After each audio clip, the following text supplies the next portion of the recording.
Well, this is going to be a short video because I really didn't think about making a video to do this until after I had finished. So I'm going to talk my way through this video and just give you some key tips. The 855 round baler uses these airbags, air tanks, air springs, they're called different things, to keep tension on the bales while the baler is forming the bale. Mine developed cracked leaks right inside the air tank itself, so it needed to be replaced. One of the first things you're going to want to do when working on these is remove all the air. Just take the valve core out, make sure all the air is out. And when all the air is out, the upper apron should pivot all the way back.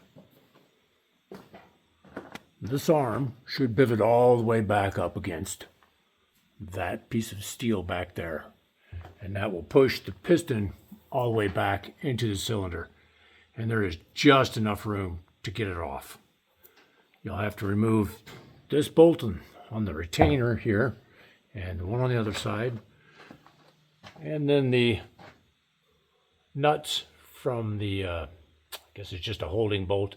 And then that bolt over there has a valve air line going to it. You remove the air line first, then you can take the nut off.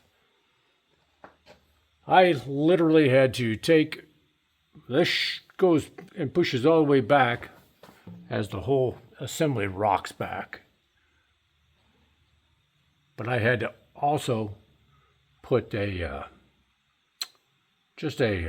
strap, a ratchet strap on there, and ratchet that to pull it back just enough so I could get the bolts out of this retainer here and tilt it enough with everything pushed back to get that airbag off. But it's got to be completely pushed back. And I can show you what that means. Here's the old airbag.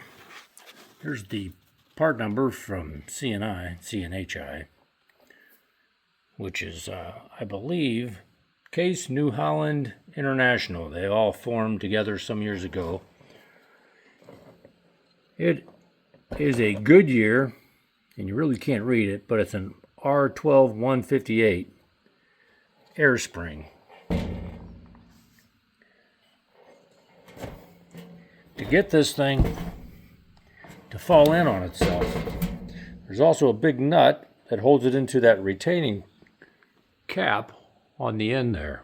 That big nut goes in there, and it is a retaining nut. So it gets down there and it gets harder and harder to turn. It holds itself in place. It's a lock nut.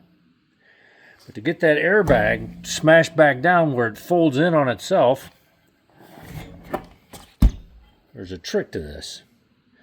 You literally have to push down on it,